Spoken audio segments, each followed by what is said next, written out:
guys, welcome back to Strong Successful Male.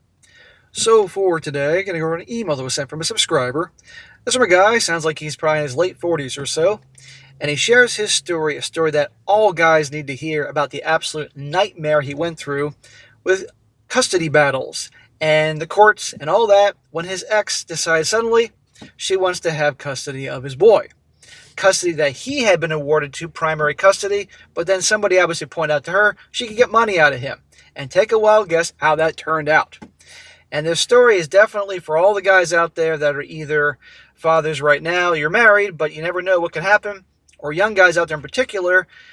Listen to this. This is going to be hard to understand what men are up against. And although a lot of this story happened, 10, 15 years ago, sadly not a whole lot has changed. And it's an uphill battle. Guys get raked over the coals. You must be aware of these type of things and how important it is to always have a lawyer in what you're dealing with, have a good lawyer, and have a war chest ready to go. That means early on, you're saving your money, you're putting it away, stashing it aside, preferably she doesn't know about, that you can use in the event that things go downhill.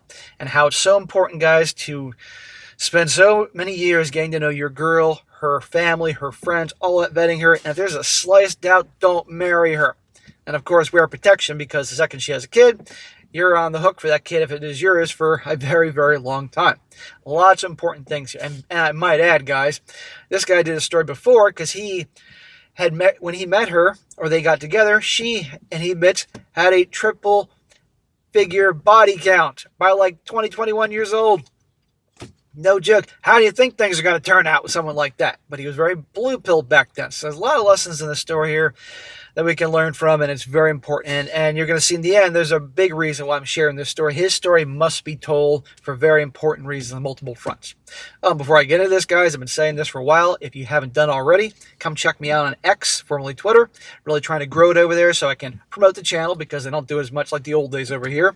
So if you've done it, great. I'm glad you came. Thank you. But if you haven't, definitely come on over. We're having a good time. Okay. It says, hello, SSM. I'm the guy who wrote in about the ex-wife that had a triple-digit body count by age 20 or so. Whatever age, my stupid ASS married her. Smack! Smacking you again. Then in your last story you told me about her, I smacked you then, and I'm smacking you now. This is a story of my experiences with family court, battling a narcissist who not only knows how to manipulate the courts, but also has family law on her side. My story will have some similarities to the one where the feminist mom ruined my life, something like that. My ex will be called, for this story, Narc. I can be called Bill, and my son is Phil. All fake names, of course, and English is my first language, but my writing sucks. Well, bro, this is a long story. I'm not going to call you Bill and your son Phil. It sounds too similar. So I'm going to call you Bill, and we'll call your son Pete. And your ex-wife, we're going to call her Jessica, because believe me, the title Jessica is perfect. The name Jessica is definitely fitting for her. Jessica Jezebel. This is unfortunately not a happy story. All smacks that are incoming I will take. I will also tell you that I was extremely blue-pilled and believed the narrative of the one, and that was the issue with me, not her. Yeah, you marry a gal that has a triple-digit body count by 20 years old or so. Oh yeah, smacks are coming, and you were certainly blue-pilled back then. But obviously, you've suffered and learned a hell of a lot since, and I'm sorry. I will pick up with my initial divorce and custody arrangement. So the first divorce decree was every guy's wet dream. I had primary custody. She had the standard dad custody every other weekend and a few random days in the month. With her newfound freedom, she promptly left, and I did not hear from her other than a few phone calls for 2 years or so. So in the beginning, he had it made, and she got her freedom. But then probably she realized, wait a second, I can get some money out of this guy. In all honesty, this is where the story should have ended. I should have filed for abandonment, sole custody, and a restraining order for all her nonsense that she pulled. However, my blue-pilled ASS still thought I could save her and get her to be a mom of our child. Smack! Not someone like her, dude. Oh, how utterly stupid I was. If they ever develop a time machine, I will come pick you up, and we can go back in time to my younger me and take turns smacking him. Bro, I'm glad you have a sense of humor about all this, but it's like, man... you can't change the past, unfortunately. All you can do is learn from it or share your experiences, what you're doing. And I appreciate that, because you've gone through hell, as you guys will see. At this point, re-enter Jessica. She at this point discovered that the man should be paying her child support, and that if she gets custody, she could retain some control over me. Well, it was only a matter of time. He says, all this is BS that I am going to recount in her attempts to gain control over me and or punish me. So mind you, I have orders that grant me primary custody. She has no say in anything, and every lawyer I talked to said there's nothing she could do about it. Until she starts saying you did a lot of bad things to her or your kid or whatever. So when she brought it before the court, I thought it would be an easy open and shut case. Instead, she accused me of doing very bad things, and I was not prepared for that and should have gotten a lawyer. He says, this is entirely my fault for thinking that a lawyer was not needed because I had the law on my side. Smack! Oh my God. Bro, you always have to get a lawyer. And the big theme of this whole story here is, guys, number one, you always get a lawyer, you always get a good lawyer, and you start stashing away money early on. The emergency fund, especially when shit happens, you're ready. You got the money for it. You got the war chest. The judge granted her emergency custody. A CPS case was opened, and in that time that it took to clear my name, she had moved 3,000 miles away, established residency, and had custody changed to her being the primary.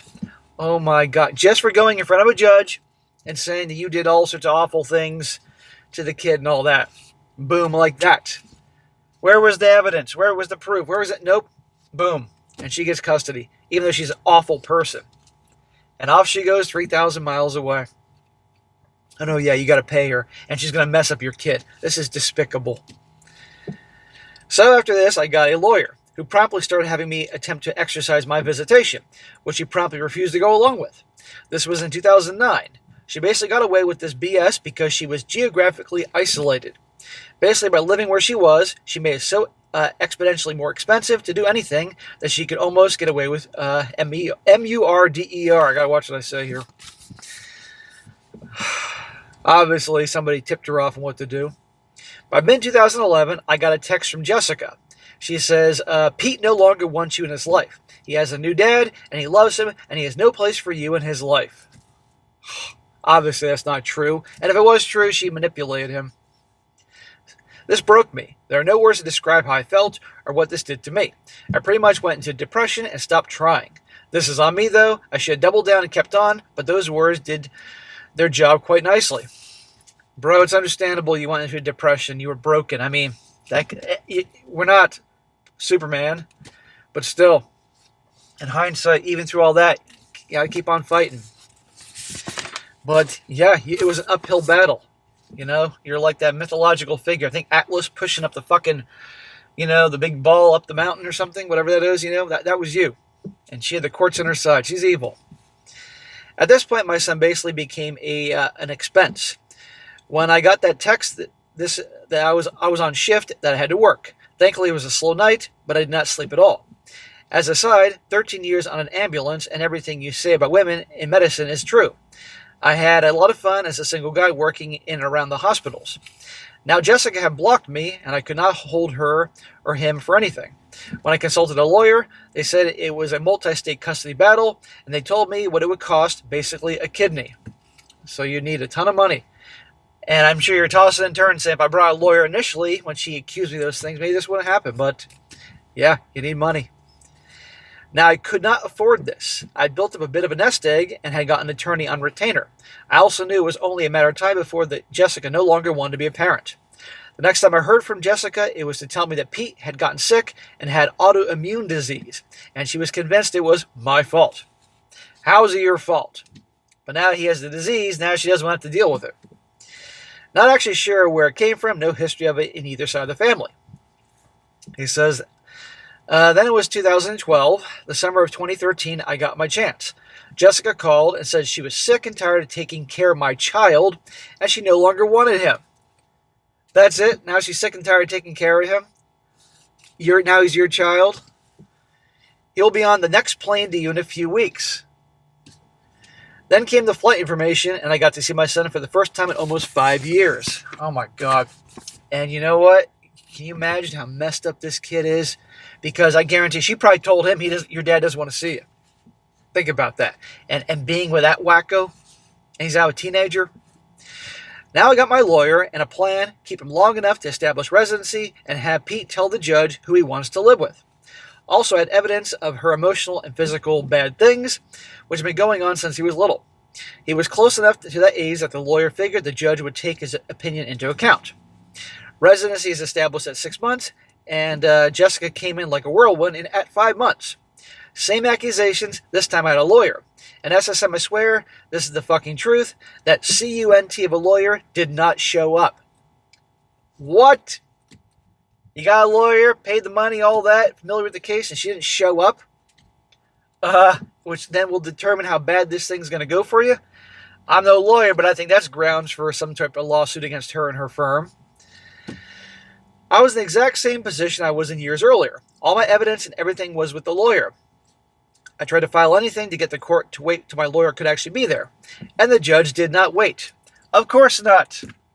And I'm guessing the judge was a man, a blue-pilled sucker who fell for your ex's waterworks. He ruled that she was granted full custody and back child support, and she still had no geographical restrictions on where she can have him. How about the fact that she just tossed him away like that again? SSM, that was one of the hardest things I've ever done. Having my son taken away from me again, watching that bitch take my son, who is crying and wants to go with me. I went from a sure thing to over 15 grand in debt and a new CPS case to contend with, in the swing of a gavel. I was hurt, I was broke, and I was at a loss as to how the F that could happen. Man, you should have sued that lawyer. Her not showing up, I don't care if she was stuck in traffic. I don't care whatever excuse it was. If she was there, that could have been prevented. The first time you messed up, of course, we know that because you didn't get a lawyer, but this one time you had one. I fought the CPS case, got my name cleared, and saved up enough to get a consult with a lawyer. Hopefully a good one. I thought watching that witch take my son was hard. This conversation was just as bad. So that's the same up to this point. I had been extremely lucky. I managed at this point to survive 2 attacks on me with all my licenses intact. When I met with my new lawyer and laid everything out on the table, he said you might win, but probably won't. Not only that, but the fact that CPS and the courts had not gone after my licenses is astonishing. Given the fact that she is more than willing to go down the abuse route, it was only a matter of time before my licenses got taken away. Yeah, but yet you'd still have to pay child support, and you'd lose your licenses, and how are you going to make money? So I had a choice. Fight, spend what little money I had left, possibly get custody. More than likely, she'll have the same shitty custody, and lose my job and way to make a living. I chose to keep things at the status quo. Well, your lawyer pretty much said it's a losing bet. It could get way worse for you with a small chance of winning, or maybe you take that chance and get your boy, but that's a tough call. And I'm not a parent, so I can't say what you should have done or should not have done, but it was a losing battle. This was in 2013, and hindsight being what it is, I figured out the reason she sent him to me. She had a vacation planned and wanted him out of the way. Then she used the courts to basically abuse me, prove she was one in control, and the judges agreed. More like the judges fell for it. Now fast forward to 2018. Now your kid's practically an adult. I get a call from the state foster care program. Apparently Jessica had Phil admitted to the psych facility and then left him there. Oh my God. The cops picked him up and foster care came in, seeing as he was 13 or 14 years old. Oh, okay, my bad. He's 13 or 14 now. He was much younger before. I got a phone call from the state she was living in, answered it, and was shocked to find out that Pete was in foster care. The gist of the conversation was that Jessica had abandoned him at the facility. Foster care was now involved. Meanwhile, you're the dad and would take him in a heartbeat, and now he's in foster care? So the foster care people were shocked because the first words out of my mouth were, sending him to me, bitch doesn't want him, I do. They were shocked because they were of the understanding that I wanted nothing to do with him, and they were told that I was, wait for it, abusive. Of course they were told all that. My response was talk to my kid. Then began the second stupidest court proceeding I'd ever been part of. I had to go call into the court in order to be present, and the purpose of the proceedings was to determine how guilty I was. The worst part of this whole thing, guys, is he didn't do anything. But just because she's a woman in front of the judge, crying, has the law on her side. This is why I'm doing this. I know a lot of you guys are like, oh my God, I can't listen to this shit anymore. Listen to it. Understand, this is what guys have to fucking deal with. Listen to these young gents out there that say, my girl's different. Or maybe things will change. Or, well, I hope things will change. But still, be aware of this before you say I do, before you have kids. And again, like I said at the beginning, have a war chest prepared. Be prepared to go to the mattresses. Once I figured that out, I went off to the court-appointed lawyer and refused to participate in any further proceedings. At this point, I just about wrote off ever seeing or talking to my son ever again. This was in 2018, about the time of my second divorce. When it rains, so they say. Hold on here. Hold on. I'm sure a lot of guys picked up on this real quick. We're like, huh, what? Second divorce? After marrying Jessica Jezebel with her triple figure body count by age 2021, and after all this, you got married a second time? Smack! It's a smack heard around the world. God's sakes. I know you know this now. Gentlemen, we can all mess up. We all mess up in life.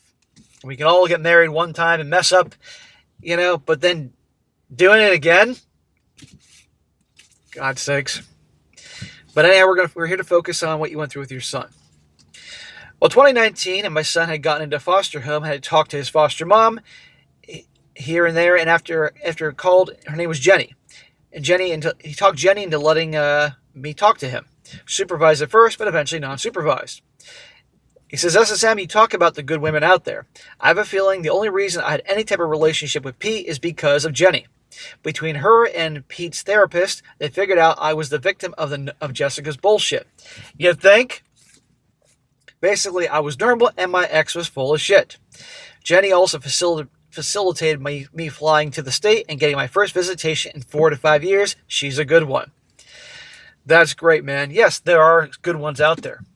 I had a girlfriend in senior year of high school and throughout college. Her parents did foster care. She was adopted. They're very good people, did foster care, troubled kids, teenagers, and they were very good people.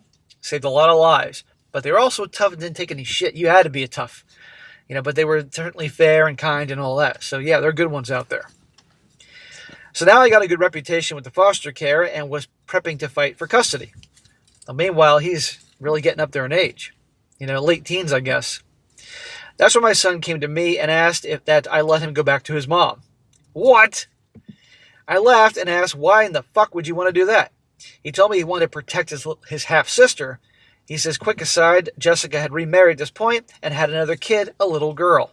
Oh my God. She's going to mess up that girl more than the boy. The little girl was 6 or 7 at the time. So I said, okay, but don't come crying to me if this blows up. You made your choice, you have to live with it, and he agreed. So I backed off and I said, and I let him go back home. Well, you know what?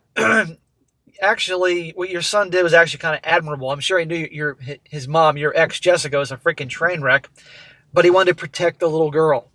I admire that and putting himself in that situation, but I can understand why you're naturally upset. He says, any guesses how this went? I'll pause and let you guess. Not very well. It lasted 6 months. Then at 9 months, at the end of 2020, beginning of 2021, he blew up at Jessica and basically said either he comes and lives with me or she will be in the ground. So I got custody. Well, these timelines are a little, I guess this is right before he turns 18 or something like that. So I got the custody, all my back child support removed, and child support obligation removed. Well, thank God. And the back child support, wonderful. At this point, my son was 17 and a half years old, and there was no point in me going after her for child support because before they even heard the case, he'd be 18 years old. Well, now, gentlemen, remember, he is now basically an adult. And after all these years of Jessica messing with his head and not being wanted, he's messed up. And that's not his fault. But then again, he's an adult now, and, he's never had the father tough love. So now I want you to think of the position I am at this point. I have a deeply scared and abused teen who hates school, refuses to do anything I ask, and just expects to be handed everything. Nope, not happening, kid. Now I love my kid and did my best to show him how the world actually works. At this point, I've been on my R-pill journey for a while and was trying to teach him how to be successful. His belief that the world owed him a living, thank you being raised by the narcissistic sociopath, led to me believing he needed to go out in his own way and fail. Hopefully not too bad, but he learns life to smack him. That is some father tough love there. It's a gamble, but it's a father tough love. Number one, he's raised by her. And number two, he's a kid of this generation. He expects the world owes him something. Newsflash to all the people out there that are young and think the world owes you something. The world ain't owe you shit. I don't owe you shit. Your dad doesn't owe you shit. The neighbor doesn't owe you shit. Young guys out there, the only thing I'd say you're owed is the freedom to make something of yourself. So many people in this world have in their head they're owed something, owed to live and owed this. I don't think I'm owed shit, and I don't owe anybody shit. And I'm sure the vast majority would agree with me in that statement. So, this is where the autoimmune disease comes back into play. He did not like his disease and did not manage it properly. Well, he's also 18. He's probably been babied and has, if his mom was involved, taken to the doctors or pills or however the hell that's handled. The only time he got good blood work back was when his mom, who should not have to deal with this shit, and I micromanaged him to the point that almost drove me back to drug use. He says, I hate micromanaging people. Yeah, but when they're kids, you have to be on their ass. So in spite of my warnings, all my advice and everything, he moved out Christmas 2022. So when he was like 18, 19 years old. To move in with a single mom girlfriend. Oh my God. So he's going after basically a woman just like his mom in varying degrees. And to live his life. He says, yes, SSM, I had talked to him about single moms till I was blue in the face, and she knew for a fact that I did not like her, which probably drove them together. You were doing what you could, man. This experiment lasted only a couple months. In early 2023, I got a phone call that no parent ever wants to get. My son had died due to not managing his autoimmune disease properly. Oh my God. I've read this before yesterday, but I was shocked when I read this. I'm so sorry, man. Jesus. So at the funeral, I saw the narc for the first time, narc Jessica, in 5 to 6 years. SSM explains why the ones that are the prettiest on the outside are also the ugliest on the inside. Because even in her 40s, she was still good looking, crazy. Yeah, they're that way because beautiful women, pretty much from they were children, little girls, got the special treatment because of how pretty they are. Always told how beautiful they are, how pretty they are, and they learn how easily they can get their way, manipulate guys, and that turns them into rotten people. Right there. This led me down to a downward spiral, and I'm just now 2 years later starting to pull myself out of. At the time I crawled into the bottle, gained about 50 pounds, and got a pound puppy. So I now have started to crawl out of my self-loathing. Alcohol's back under control. Diet is a work in progress. But I'm down 15 pounds since Christmas. I'm back at the gym, and my dog keeps me walking almost every day. That's great, man. I'm so sorry what you went through your whole life because of her and with your boy, and then ending the way it did. I mean, that is terrible. She is guilty. The reason he died, let's be honest, because what she did. You know, your son was a man at that point, a very young man, and you did what you had to do to obviously teach him, but still, at the end of the day, I mean, it's terrible. But, yeah, things have been very different if you had him the whole time, and it's her fault. And believe me, I hope like hell some major suffering comes your way, and it will one day, just you won't get to see it. But the way you honor your boy is by telling the story here, so that guys don't get in a situation like this and can learn from it. You honor your boy by living your life, by getting yourself back on track. It's understandable that what happened. Buried yourself in the bottle, gained weight, probably a lot of other things. All people go through hard times. And there are days you just don't want to get out of bed. I've been there. Depression runs in my family.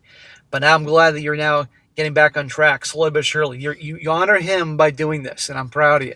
But holy shit, you have suffered so much, and it's terrible. No guy should go through that. And this is why I'm telling the story. Hey, I just say that. I know all your advice, and I'm implementing as best as I can. Now for my lessons. Get a fucking lawyer. Pay really good money for one and go into debt if needed. This is the advice I give all the young kids. Do not get married until you at least have 50 grand in the account that no one else knows about. Every guy I know who has gotten any kind of good custody arrangement has spent deep into the 5 figures, 20, 40, sometimes 60 grand or more on lawyers and such. That 50 grand goes along with a good emergency fund, investments, and retirement accounts. I told one of my buddies this, and he said, almost impossible to do in your 20s, to which I said, no one in their 20s should be getting married. Thank you. Or if you're going to get married in your 20s, you're like really damn close to 30, and you got money stashed aside. This is why I say, guys, when you're young, it's your purpose. Building wealth. I've had people say, SSM, you're always about the money, money, money, money.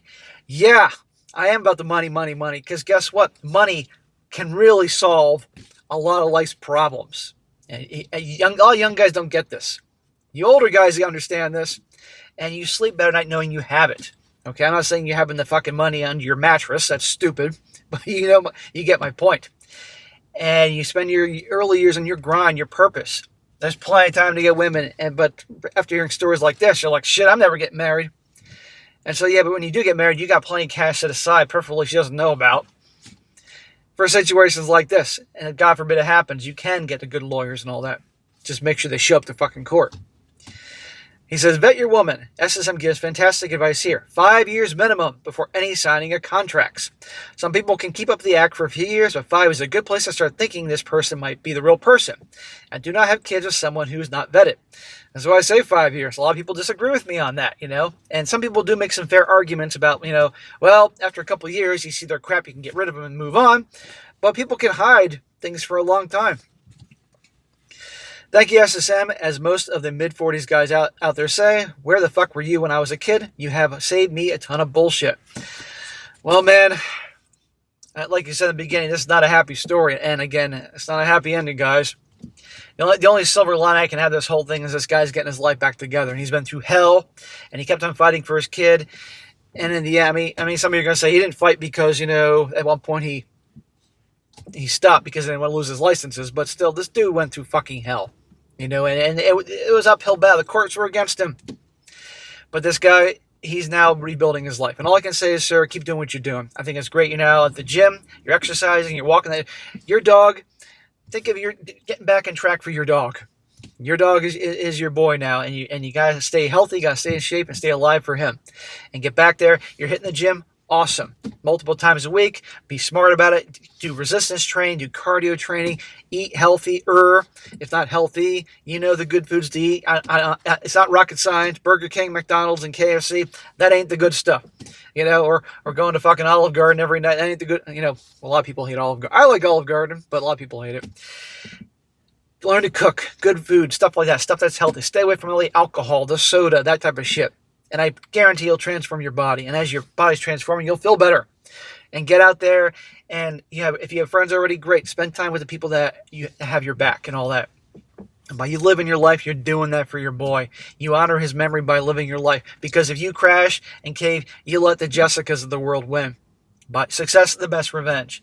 Nothing can bring back your boy, but you shared his story here. You shared what happened, and this could help somebody out there that may be going through the same thing right now handle things a little bit better. Or guys that maybe think about getting married and they're with the wrong girl and their gut's telling them something wrong about her, they don't marry her. You get the point. So you are doing a service, and, say a prayer out there for his boy. And sort of take it one day at a time. You made your mistakes. We all make mistakes. Can't believe you got married 2 fucking times. But you're doing the best you can now. Nobody's perfect. And let me tell you, your ex, Jessica Jezebel, she's going to have something coming to her. I guarantee. And if it doesn't happen in this life, she'll be burning in fucking hell. The devil will be poking her ass with the hot, whatever that thing is. Is trident or whatever the hell it is? I don't know. So, bro, thank you for sharing your story. Believe me, I get my sympathy. I wish the best. All right, guys, that is it for today. Be sure to comment down below. Let me know what you think about this. And, guys, you got a story to share, whether it's a happy one or sad one or a triumphant one, send it in. Definitely could use it, and I will share it if it works for the channel, of course. And that also means news articles and stuff like that. And be sure to like the video, share with your friends, and subscribe. I'll catch you next time.